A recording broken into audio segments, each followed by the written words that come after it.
शून्य आउट हेले आडलेड को गुड बाय कहले किंग कोहली। पर्थ पर आडलेड दिनिकिया विराट फेल। लगातार द्वितीय थर खाता न खोली पाविलियन फेरिले विराट कोहली। क्यारियर रे प्रथम थर पर विराट लगातार दुई थर शून्य आउट होती।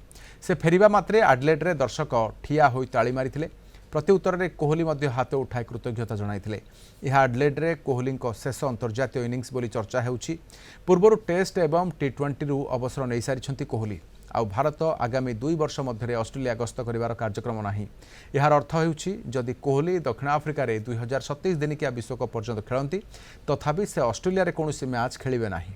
35 वर्षीय यह खेलाड़ी ओडीआई फर्माट रे 14,181 रन करिसेंति, जेउथिरे ऑस्ट्रेलिया रे 28.34 स्ट्राइक रेट रे 1327 रन करिसेंति। एथिरे 5टी शतक रही।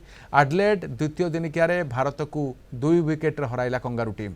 टॉस हारी प्रथम बैटिंग करथिबा टीम इंडिया 50 ओभर रे 9 विकेट हराई 264 रन करथिला। यार जवाब रे ऑस्ट्रेलिया दल 46 ओभर रे 8 विकेट हराई मैच जीति नेथिला।